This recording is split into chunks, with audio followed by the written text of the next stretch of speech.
If there is one thing that I hear that keeps aspiring website designers from finally firing their bosses and taking their web design side hustles full time, it is this. But what if I can't make enough money or land enough clients to actually make this work? I don't want to have to be stuck crawling back to my day job 6 months to a year from now. If the fear of being able to replace your cozy 9-to-5 income has kept you from pursuing your dreams of becoming your own boss and going all in on your web design business, then today's interview with past student Layne of Layne Alexandra Designs is for you. Layne was able to completely replace her 9-to-5 income from the entire previous year in literally just a few short months, even though she had zero previous experience as a website designer. Ready to hear how she did it? I'll press play on our interview in just 1 minute, but before I do, if finding enough clients to pay the bills has been a struggle for you, then I want to share a free training with you. It's called Finding Clients as a New Designer. In it, I share 7 client finding mistakes that could be the reason you're stuck feeling small and struggling as a new designer. Plus, we're also going to talk about how to set up your business so that the right clients actually find you. Now, you can find the link to the free training right here, and I'll also pop it for you in the description below. And I hope you greatly enjoyed this interview with Layne.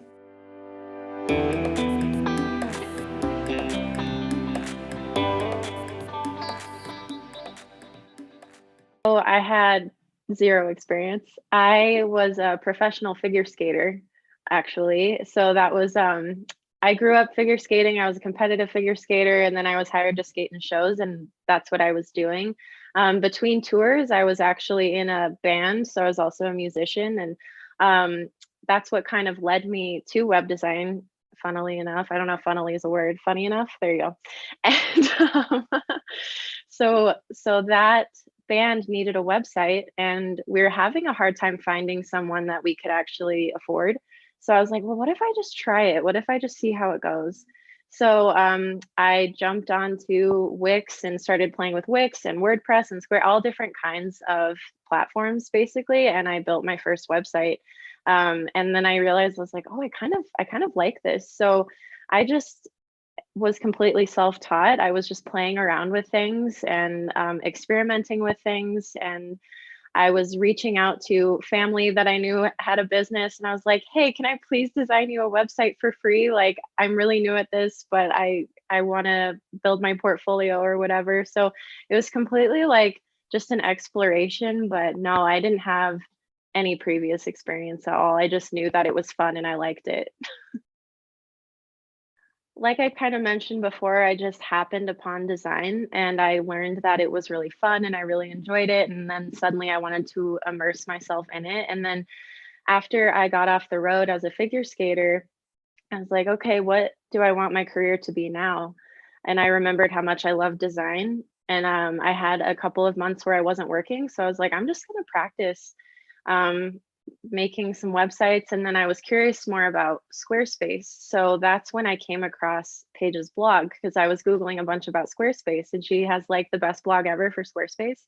So then through her blog, I stumbled across Square Secrets course and the Square Secrets business course. And I was gonna just do Square Secrets business, but then the Square Secrets course just for design was like very enticing to me too, especially as a beginner designer. I was like, I don't know what I don't know, so I may as well just go for it and purchase both of these and see what happens. Because I was randomly getting like friends of family and people that just knew that I had dabbled in web design. They started to reach out around this time. So I was like, maybe there's something here. Maybe there's something to this that I can pursue. And then right around that time as well, a job at a health club I was actually teaching yoga at for a graphic designer became available. And it was a full-time position. And I was like, I don't know if I'm really qualified, but I really want to try it. So I really immersed myself in Paige's courses. And she does a lot with explaining not only web design, but I think graphic design and like best practices for graphic design as well. So using the course, I was able to create a lot of portfolio pieces and apply for the job. And I actually got the job as a graphic designer. So that was really cool. And then I ended up managing their website as well. And I think that was a lot to do with the confidence that I got from Paige's course, because it's so thorough. You get so much out of it. And when you're done, you're like, okay, I feel like I feel really confident. I feel like I can do something with this. So I was really focused on my full-time job. And that was about 2 years ago that I actually took the course. So I was focused on the full-time job, but then I had more people asking me about web design. Um, and so probably a year ago is when I decided to take it very seriously and actually more consistently apply a lot of the things that I'd learned, not only in my job, but from courses, from mentors, and from Paige's courses.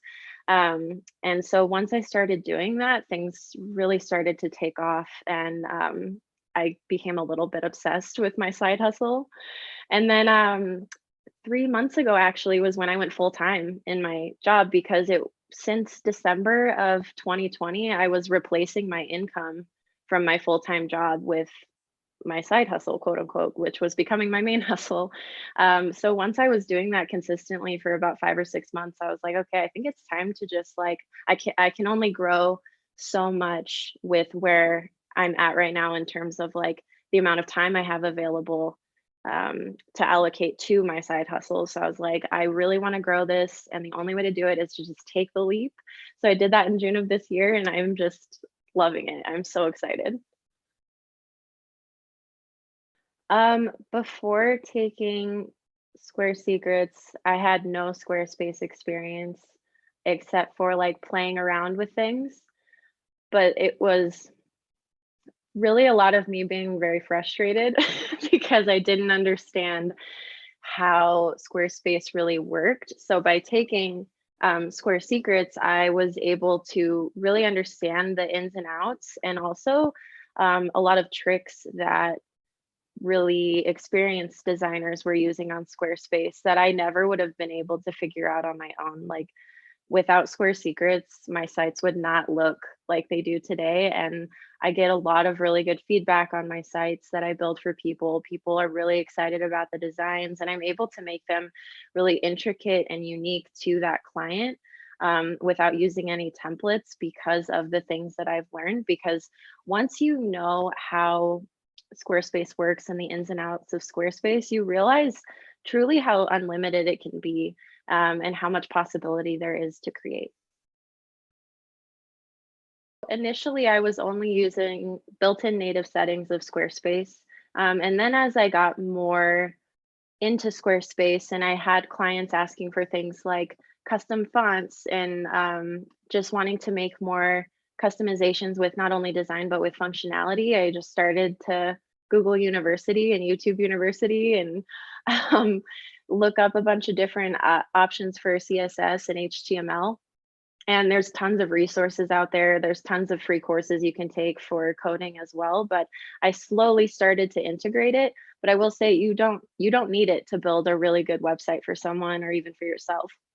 It's kind of just a bonus that you can add once you feel like you're more confident in your skills. For this year, I've usually been booked out 2 to 3 months in advance. So that's been really, really nice. Right now, though, it's interesting. I've kind of taken a step back, so I'm not booked out quite as far, but that's because like the business has grown to a point now where we're actually building a team. So I have people coming on now to work, and that in return is going to allow us the space to double our prices and create a better experience for clients and work in a more established niche with businesses that are more established. Because up until this point, it was working with a lot of really amazing solopreneurs and small business owners in that realm. But I knew that if I wanted to um, reach my goals financially and professionally, that I was going to have to expand the team. So that's what we're doing right now, and it's really exciting. So the first thing I started outsourcing, and it's still very new, like full time in my business for 3 months and probably working with someone else for about a month. So if a client has a blog, for example, or if they are a photographer that has galleries, that's like the easiest thing that you can ask someone to do because you teach them once, you show them best practice for SEO, making sure the images are optimized, and you learn all of that in Square Secrets and Square Secrets Business. But you can show them that, and then they just complete those tasks for you. So anything that's a repetitive task that you think shouldn't really be taking up a lot of your time, something that um, maybe would take someone a couple of hours to do, where your time is better spent maybe writing a blog post or working on your marketing strategy or onboarding another client. It's things like that that are easy to pass off. That's what I outsource first. There are many ways. I think the biggest way has been through just word of mouth and through referrals.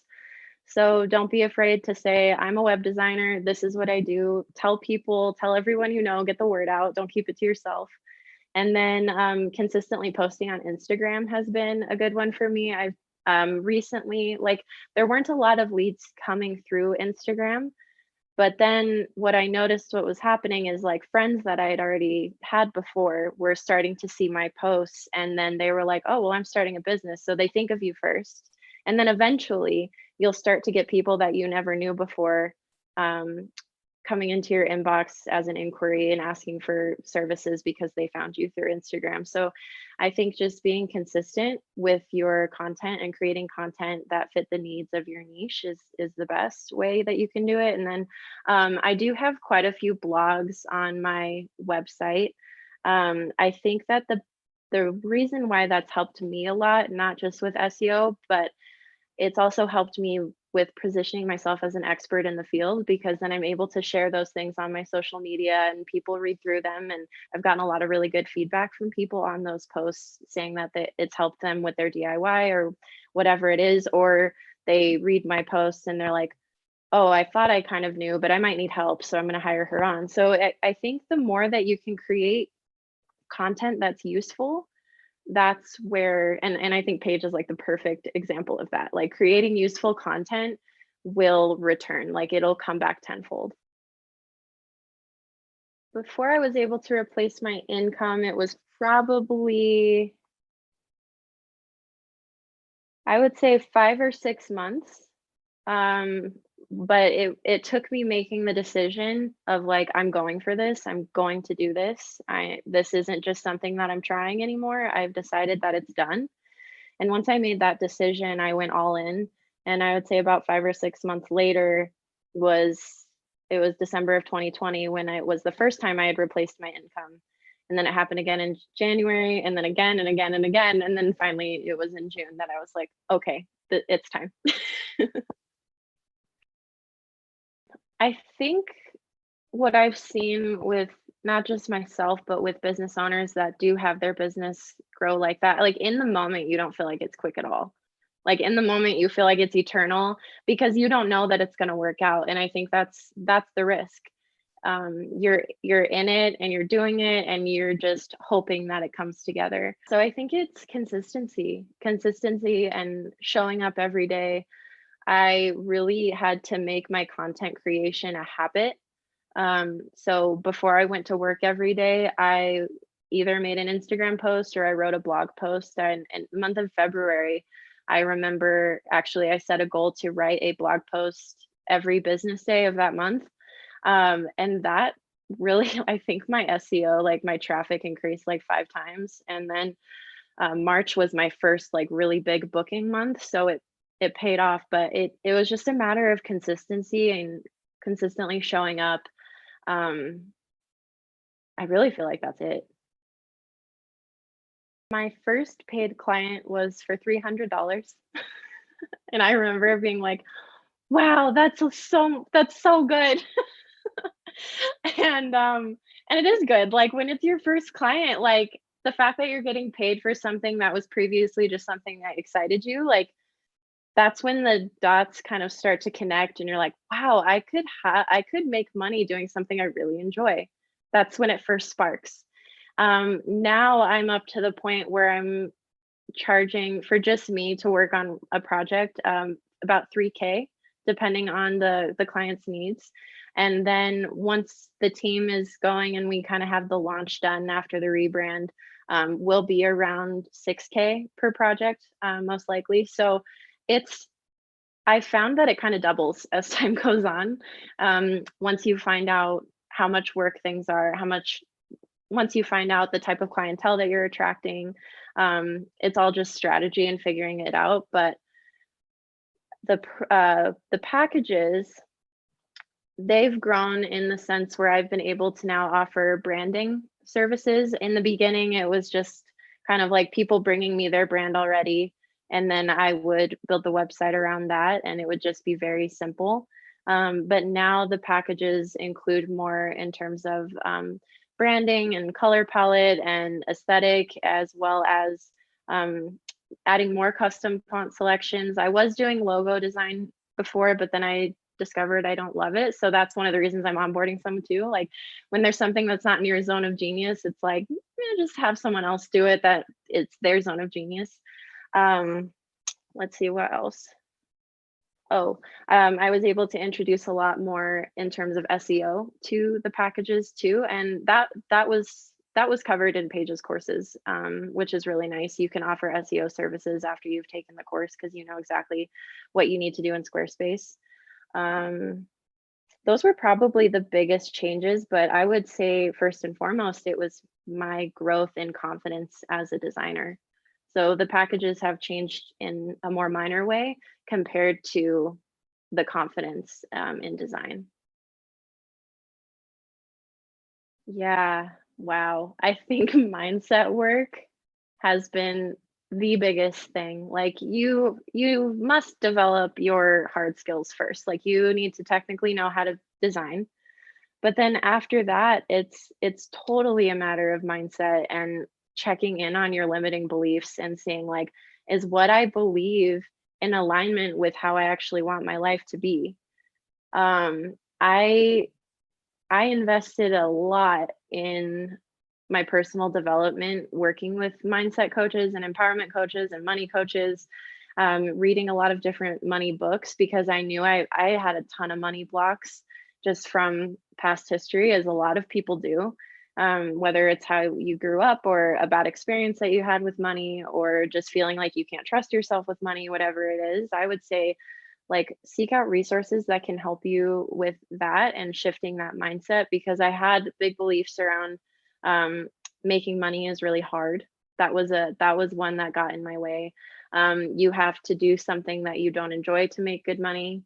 Um, they were all stopping me from seeing what was possible.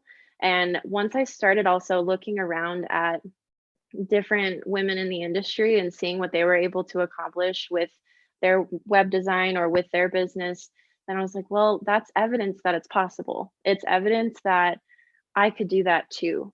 And a lot of them were saying like, if I can do it, you can do it. Like, why not you? And so I just had to keep practicing shifting the mindset. If I would have like a dialogue come up inside of my mind where it's like, this isn't gonna work out, or this isn't for you, or this is for someone else, but it's not your story, or like, how could you charge $5,000 for a website? Like you're not as valuable or whatever. Like I would just have to redirect. Like it became a really big practice in awareness and then replacing that thought with something that served the reality that I wanted to create more. So money mindset and empowerment mindset are extremely important, I think, in success of your own business, regardless of what it is. So, if you have something like that that's blocking you, then I would definitely dive into like Jen Sincero, you're a badass, or you're a badass at making money. I worked a lot with Natalia Benson, Jenna Black. What's the book? It's like oh, Secrets of a Millionaire Mind, I think that's T. Harv Eker. Yeah, so just find all the resources, dive into all the resources, and then allow it to become a practice. Like I've even I even like listen to hypnosis sometimes when I'm falling asleep to like shift my money mindset. I sleep with $100 bill.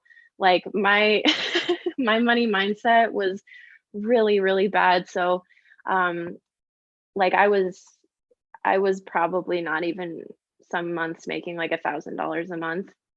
And then my first month going on my own as a web designer, I almost hit a 10K month. I had a 9K month. Yeah. So so you can do it. If I can do it, seriously, you can do it. You just need to believe that it's possible for you. Design skill is important. I would say knowing the best practices is critical. Um, but like being able to believe in myself, casting a vision in my mind and doing everything I could to make it happen, and learning how to sell, um, and also just like the devotion and dedication to your business. All of those things, all of that energy, I think is what has made the difference, because you could be the best designer in the world, and make the most beautiful websites. But if you aren't taking care of yourself and your mindset, then you're gonna keep hitting a wall. So yeah, I think it's nurturing yourself and your growth first that really makes the difference. The nice thing is it doesn't have to be the same every day. I really love that. That every day looks different. If I want them to all look the same, it can. Like, it's really up to me. Some mornings I love to wake up before the sun and like go get a workout in and then come get to work. Some days, like today, this weekend was a little crazy, so I slept in until 8 and then I just like took the dog on a walk and got my day started. Like, it's very flexible. But I usually start the day just with checking in on email and making sure that everyone's okay and that there's nothing that's an emergency that's happening. And then I use Asana every single day. Like, that's my tool that I go to make sure that I'm managing projects in the best way. So I check in with my Asana. I see what's on the plan for today. And then if there's anything that I need to pass off to somebody else, I take care of that. So it's really just getting myself organized for the day. That's what I do first. And then I'll dive into a design project. And I'll usually start with the one that I've been putting off the most. So they say eat the frog. I think that was Mark Twain. Um, so yeah, just starting off with the most difficult task first. I have thought about bringing my content creation to be back at the beginning of the day recently, because sometimes that can be a thing that just kind of slides away. So I think it's good to be consistent and put that at a good time of day too, when you feel like you're focused. And then yeah, it's really just like mostly doing web design. On Tuesdays through Thursday, I do meetings for clients. So if they need to meet on their project, or if they're interested in booking or having a free consultation, then I'll do that Tuesday through Thursday. But Mondays and Fridays are for making sure the business is good and for fine tuning projects. Occasionally, I will work on a weekend, because the thing with our having our own business is it really ebbs and flows. So if it's a really, really busy time, then I just know that it's going to be kind of longer days, maybe a weekend day. But I try to protect my energy as much as possible. For sure, never working 7 days a week. Bad, don't do it. And then if I start early, if I feel like I'm starting to fade, then I cut my day off. Like, I think setting work hours as much as possible is good. But again, if you have longer weeks with more clients, then maybe it's a longer day.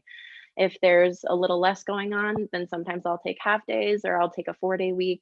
But getting to know yourself, getting to know your body and your energy is really important, and making sure that you avoid burnout, because I've been there before, and you are your biggest asset. So taking care of yourself, making sure that you're as balanced as possible is really, really important. But that's pretty much what my days look like now. I'm not sure if I do anything differently, because I'm not really sure what everyone else is doing, but but I always give a free consultation for the initial booking, because I want to just have a conversation with them and genuinely see if I'm a good fit for them and if they're a good fit for me. So we'll start off with just having a conversation, and then I'll explain the booking process and the process moving forward for the design.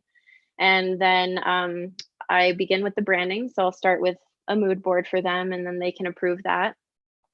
And then after that process, and once the mood board is approved, then I'll design the homepage. And I used to design the whole website and then send it to them for approval, but I've started to just design the homepage, send that to them for approval. And once they're like, yes, that's on the right track, that's great, then I move forward with the rest of the site. I have found that that keeps edits a little bit more at bay. And then after that, we launch. But I make myself pretty accessible to people within reason. So I feel like that's probably one of my strengths, is I'm really good at building trust. So I think building trust and building rapport is extremely important. They want to feel like if they email you, you will respond. If they call you, you will get back to them. Like, doesn't mean you have to answer everything every minute of every day. I don't think that's safe or healthy for you. Like, protect your energy, but um, I set expectations by saying I respond within 24 to 48 hours, so they know that they can hear back from me, but they're never worried about me ghosting them or not following through or not completing a project. So I don't know if that's different, but that's something that I really try to prioritize. I would say it's more around 4 weeks for my process. I think that once the business grows and we're able to charge more, then I will just say, "Hey, this 2 weeks is dedicated to you." But, while my prices were a little bit lower, that's kind of the double-edged sword of that, is you do need to take on more at once. So that meant spreading the projects out a little bit more. So it's usually around 4 weeks, depending on, how quickly the client gets me all of their content. If they are really fast at getting me their content, they're like, "It's ready to go, here it is," then I can do it within a couple of weeks, no problem, but it's usually around 4 weeks right now. I think I always had a little bit of the entrepreneurial bug, but I, like, resisted it hard. I didn't wanna do it. I really wanted to just, like, fit in and do the 9 to 5. I really wanted to be comfortable with that, but I couldn't. And so I think doing Paige's courses, I was able to really see through her own example what's possible. And another thing that I remember loving so much about her courses was when she interviews other designers, because you're able to see that it's like it's not a one size fits all. Like, you can really make it yours. You can create something for yourself in a way that works for you, as long as you're willing to take the chance on yourself. Um, but before, I think I was just limited in what I thought was possible, and now I see the growth that's happening, every single week, every single month. I try my best to reflect, because I think when you're an entrepreneur, you're always thinking about what's next, and you're always thinking about, "Did I hit that goal? Did I not hit that goal?" And then you're, like, moving forward. But it's really important to look back and reflect and see your growth and see how far you've come. Um, so yeah, I would say now just the freedom of being able to work for myself and have one job. Like, I was one of those people that had like 4 or 5 jobs, like running all over town. Now I work for myself. I make my own schedule. I choose who I want to work with. Yeah, it's a complete transformation. It's totally different. It's possible for you.